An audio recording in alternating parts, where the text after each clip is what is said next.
Hey guys, Troy Dooley, MLM Help Desk. This has been a nutty week in the MLM wireless niche. Matter of fact, things had been seeming to settle down. You know, Lightyears is on a path of acquisitions.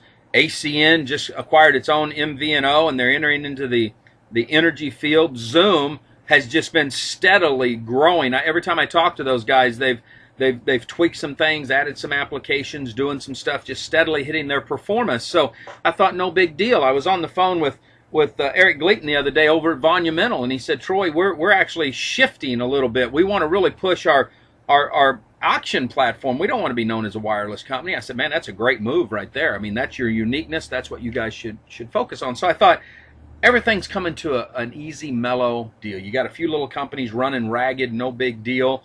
And then this week, the tension went to an all-new level. Now, tension is good. I just got back from Catalyst. I love my shirt here. This is great. I got to thank Brian Cole, production manager, for getting me this. These weren't available to everybody, but this is, listen, this is what's happened since Monday. I had a phone call with Chris Greco, and a group of some of the most frustrated. These I'm talking about. You ever heard that saying that a woman scorned? Well, I'm telling you what, these ladies were not happy campers. And I listened as they shared really their frustration, and it lined up with what some other reps, very successful reps inside the wireless niche that have been around, had said. And I thought, wow. And at the end of the call, it was made very clear that Debbie Holton and Steve Chrisman, who had been top distributors over at TechSoft, had left and were going over to build a new company. Remember the XL Communication? She's going with them. Chris Greco's a consultant, and I don't know what that means anymore. You know, Chris is a consultant, but his holding company owns the company or what. Don't know. It's too convoluted, and really I don't care. But as I listened, I thought, man, here we go again. It seems like every 60 to 90 days, and Chris is involved, but a new company launches, and now he's providing them with cell phones. I don't get it, because usually the old companies now can't get cell phones. So I don't know how this works, because I don't have an MVNO. I'm not a reseller. I'm not a national reseller. But I've got an expert that I'm going to be talking to later today that is an expert in the wireless niche. He's an attorney to help me formulate and understand this. Going to put me in contact with some top-tier MVNOs to really figure all that stuff out. I want to know how this works, but then Micah Collins, my good friend that runs HBI or HBiz News, shot me over an article. And this one, another company that Greco is somehow affiliated with, Wow Mobile, really the old company, Liberty International. It seems that Randy has now put the company into bankruptcy, which we'd seen in some comments on the blog. But that in the bankruptcy, the Chapter 7 liquidation, they listed as a no asset case. And they didn't list any of the claims or refunds that should have been there from the LOS, the line of sponsorship, aka the distributors, those that have said we're owed refunds. Now, it's a great article. Honestly, Micah did a phenomenal job at putting this article together. I'm going to link to it. The concern that I have is that once again, this was done for whatever reason. It doesn't make sense. When XL and some other companies have gone bankrupt, they've listed that. You know, the creditors, or matter of fact, the LOS is an asset. So in this case, everything had shifted to the new company. If it was done with an arm's length transaction, it's legal. There's not an issue there. Is fraud intent? I don't know anything about this. Mike is on this. We're going to let him roll with it because I think he's got an inside track to where he can know what's going on.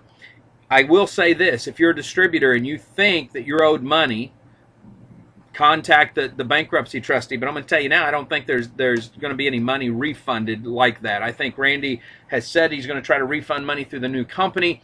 I think when this all comes down, there may be some moral issues you disagree with. There may be moral issues I disagree with. Is there going to be fraud based under the legal definition of fraud inside the bankruptcy case or in a criminal case?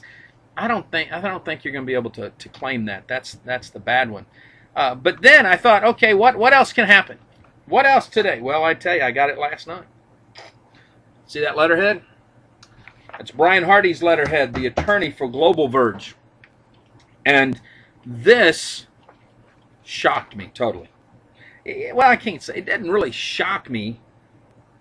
as much as I just was blown away, because this was not, I expected a lot of things surrounding Wow, Liberty, Global Verge, Panther, TechSoft, PHP, all these companies that Greco has somehow been affiliated with over the last few months, either directly or indirectly.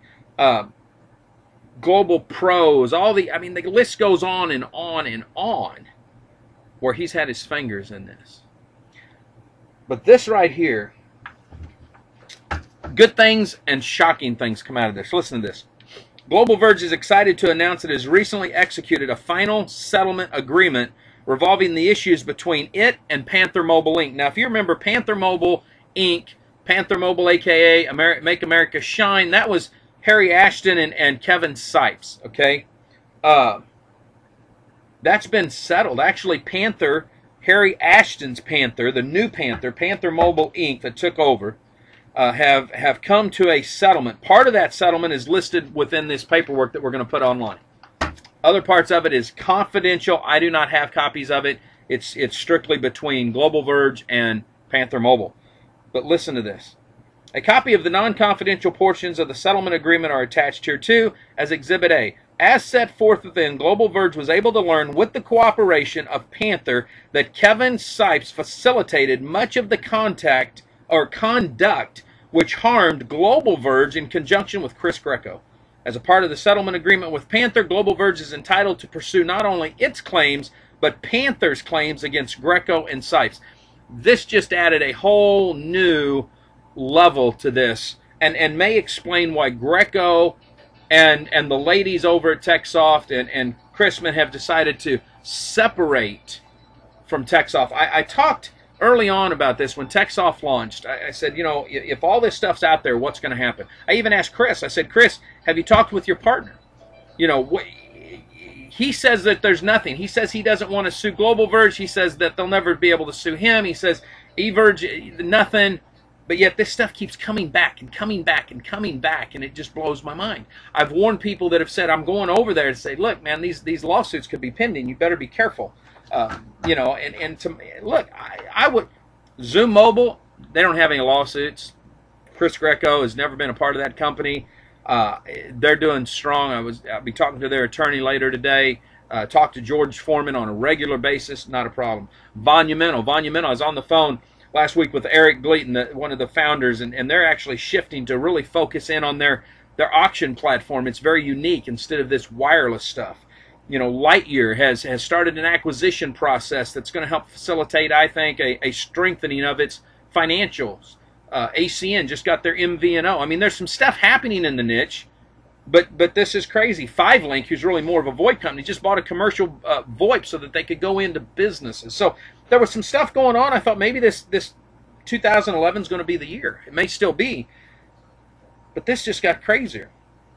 It says, to date, Global Verge has obtained a default against AKW and is in the process of getting the default against Greco because basically he's been consistent on evading their service, so now they get to do it by publication, which Chris had told me that. Chris said he's just going to let it roll, no big deal. However, it may become a big deal, not because it's Chris Greco that they're getting the judgment against. Listen to this. Unfortunately, and perhaps the most disturbing, while trying to officiate service on the individual that identifies himself, this is important, that identifies himself online as Christopher Greco, Global Verge has learned that he may not be who he claims. As you know from the allegations contained in Global Verge's complaint, Greco fraudulently, now this is in the complaint, we're putting it up here, fraudulently opened an account at Southern Commerce Bank under the name All Wireless Services, Inc. Now you also see, and I don't want to take up a lot of your time on the video, but I'm going to see if I can pull this one exhibit up. I think this is good. This is it right here, yeah. You see that? Can you see that where it says Southern Commerce? Now let's go down here, see if you can see that. See, there's two names on there actually. Does that show up? Probably not. You're gonna have to pull it down. But there's two names. There's Christopher Greco, and then there's James Pewitt, P-E-T-T-I-T, Pewitt. That's also listed on there. Now this is interesting. They were able to validate Chris's social security number that he used to open up this account. But listen to this. We have received records from Greco's fraudulent transaction and observed that when he opened the fraudulent account, he provided Southern Commerce with the following Social Security number, 180-56- and they've cut it out for security purposes. The Privacy Act, really.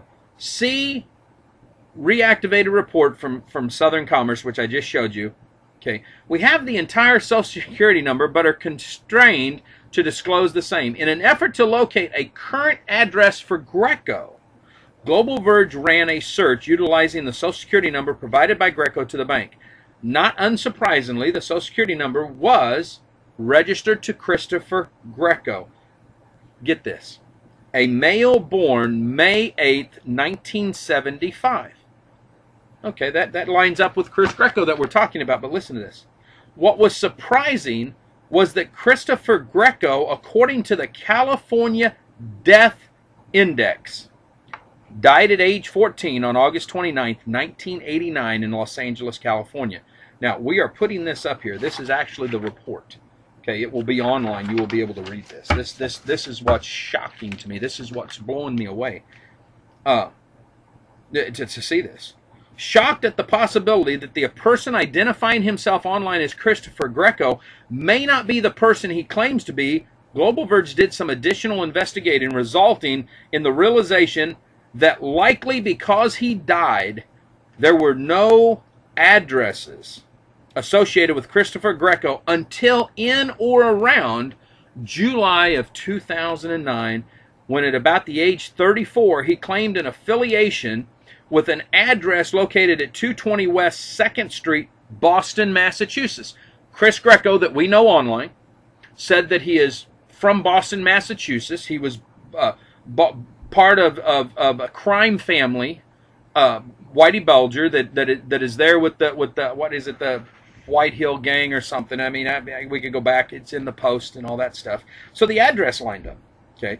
Thereafter, the Greco identity was used to affiliate with addresses in Deland, Florida, Lake Mary, Florida, Palm Coast, Florida, Myrtle Beach, South Carolina.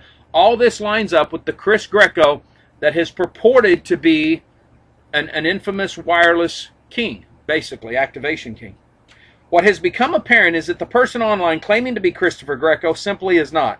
Accordingly, Global Verge would like to call upon us and your affiliates in the MLM industry to assist us in discovering the true identity of the person calling himself Chris Greco.